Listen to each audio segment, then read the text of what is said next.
Eventually, we're going to be looking to know the trig function value. We haven't talked about trig functions yet, so if I say a trigonometric function or a trig function, and you've had pre-calculus or trigonometry before, you know what I'm talking about.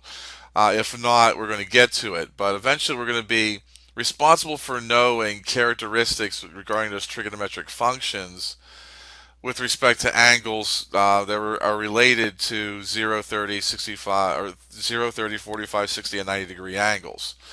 All the angles here are related in some way with one another or with another set of angles here. And we're going to kind of walk through this because, I could translate all of these and convert all of these to the proper measurements by using the methods we just went over. But I want to pay some particular attention to things because this is going to lead to us knowing the trig function values for these special angles and angles related to them.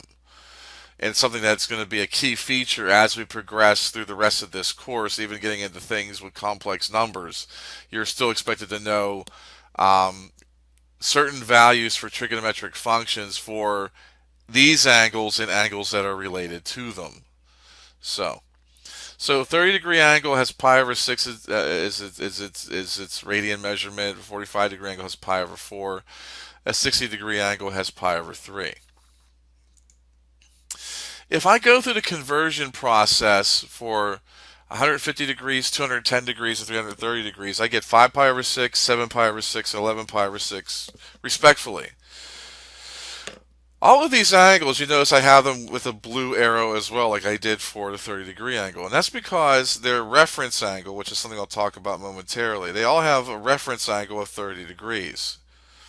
A reference angle typically is an angle measured between the terminal ray and the x-axis. It's the shortest possible angle between the terminal ray and the x-axis. So all these have a 30-degree reference angle. Notice that all of these have a denominator of 6, and these are all in lowest terms.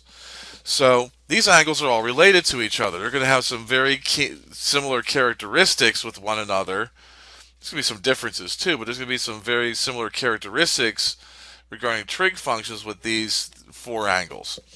And when I look at 45 degrees as well as 135 degrees, 225 degrees, 315 degrees, all of these have reference angles that are 45 degrees. And notice when I convert all of them, they all have a radian measurement in terms of being some sort of multiple of pi over 4.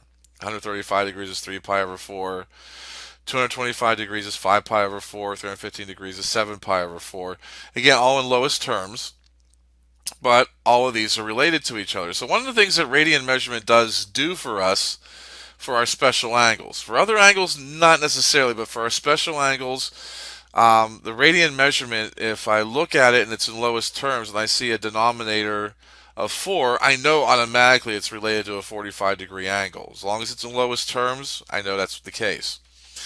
And when I look at the 60-degree angle as well as 120, 240, and 300, they all have reference angles of 60 degrees. And notice that they all have denominators of 3 when I put them in radian mode.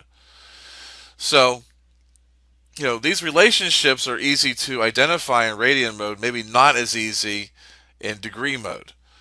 So, especially if I start getting to angles that are bigger than 360 degrees. Of course, my other angles, 0, of course, 0 degrees is 0 radians. 180 degrees we know is pi. 90 degrees, or 360 degrees would be 2 pi, because it's a full circle. It's in the same position as 0, so I expect to have it to have many characteristics as 0 degrees does. 90 degrees is exactly halfway between 0 and 180, so as far as radians go, it should be exactly halfway between 0 and pi. So it's pi over 2. And 270 degrees is going to be 3 pi over 2, very similar reason. So these are all the radian measurements of these angles that are all within one full circle and are related to 0, 30, 45, 60, and 90 degree angles. Angles that we're going to be responsible for knowing things about, and we're going to talk about that a little bit more when we get through a little bit more of this particular lesson. So